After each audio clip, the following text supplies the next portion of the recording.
1 Korintiërs 7 vers 15 en 16. Ons is geroep om in vrede te leef.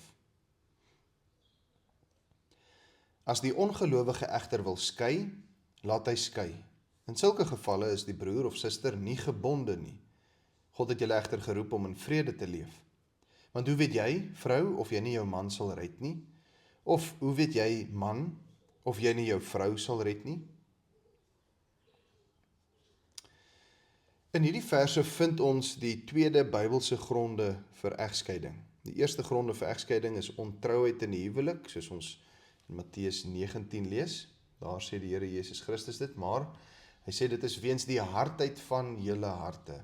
In ander woorde, God haat egskeiding. Dit word baie duidelik in die skrif ook in hierdie verse. Hy haat egskeiding, maar hy gee hierdie eerste gronde, Bybelse gronde vir egskeiding is ontrouheid. Die tweede Bybelse gronde vir egskeiding is hier in vandag se vers, wanneer die ongelowige egter wil skei.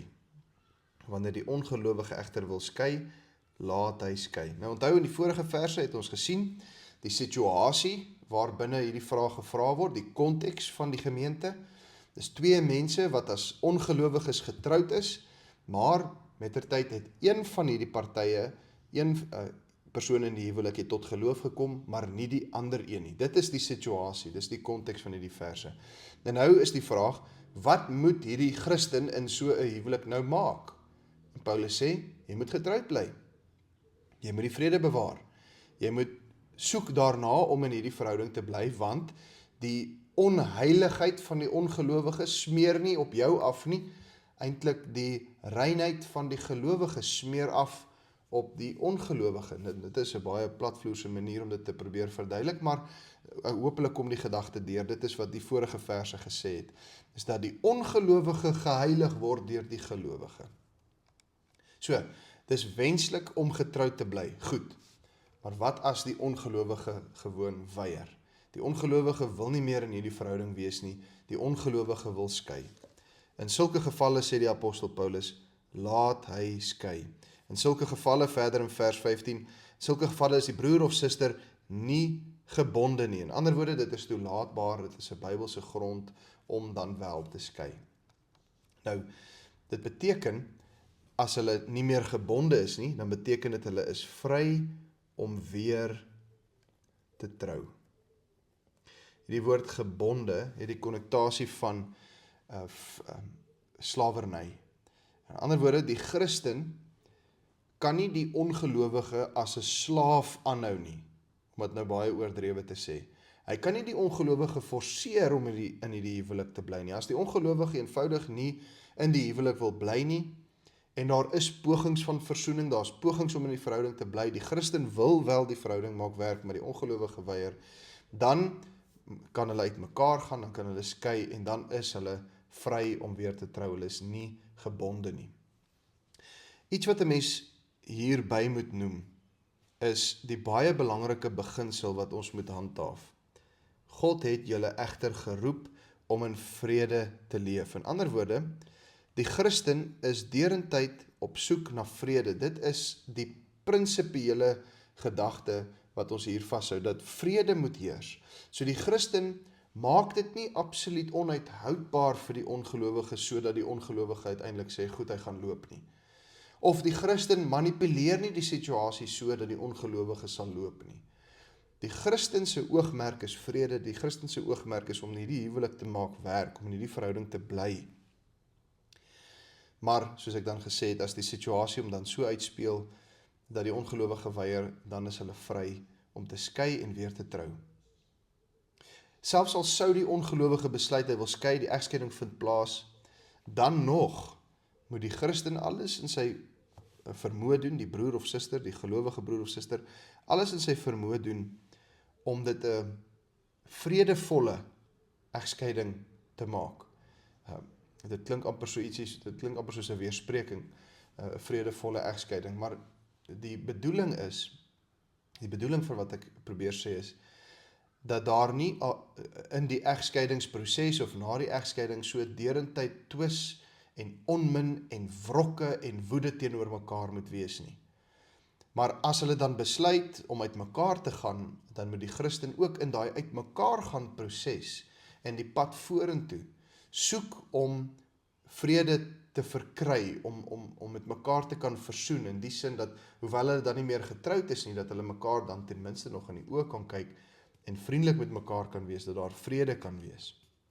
So, dit is 'n totale weerspreking om te sê dat 'n Christen nou maar gaan skei, maar daar is 'n hart vol wrokke en woede. Dit is 'n weerspreking, want God het julle geroep om in vrede te leef. Daar is ons roeping. Dis ons taak. Ook in hierdie baie moeilike verhoudings en moeilike situasies waarin ons as gelowiges ons bevind. In vers 16 kom daar dan nou 'n vraag van die apostel Paulus, wat ons baie keer miskien verkeerd kan interpreteer. Want hoe weet jy, vrou, of jy nie jou man sal red nie? Of hoe weet jy, man, of jy nie jou vrou sal red nie? Nou gebruik mense baie keer hierdie vers, natuurlik buite konteks, en hulle sê, jy sien, ek is nou in 'n verhouding met 'n ongelowige en ons beoog om te trou, ons met die oog op verloving en huwelik, want wie weet, dalk sal hierdie ongelowige maat van my tot geloof kom, ek mag dalk die instrument wees in God se hande. Dit is 'n totale en 'n gruwelike mistasting van hierdie teks. Hierdie teks sê nie dat ons nou as gelowiges met ongelowiges in verhoudings en uiteindelik verloving en huwelike moet tree nie. Daar's ander tekste in die Bybel wat duidelik sê dat jy nie saam met 'n ongelowige in dieselfde juk moet trek nie. Gelowiges moet gelowige huweliksmaat soek. So hierdie vers, weer eens, is binne hierdie konteks waar twee ongelowiges alreeds getroud was en een van hulle het tot geloof gekom. Nou vra die apostel Paulus, hoe weet jy of jy nie jou man of jou vrou sal red nie? In ander woorde, dit is na my mening, 'n positiewe uitkyk op hierdie situasie. Die apostel Paulus sê, behou die vrede, probeer in hierdie verhouding bly, maak dit werk, moenie skei nie, want wie weet, miskien sal jou ongelowige maat ook tot geloof kom. Red in hierdie verse beteken nie, natuurlik nie, dat jy as Christen nou die saligmaker geword het nie, maar dit beteken dat die Here moontlik jou as instrument in hierdie ongelowige eggenoot se lewe kan gebruik, sodat daardie ongelowige tot bekering en geloof van Christus mag kom. Dis wat red hier beteken. Onthou in die vorige verse het dit al reeds duidelik geword, die ongelowige is geheilig deur die gelowige.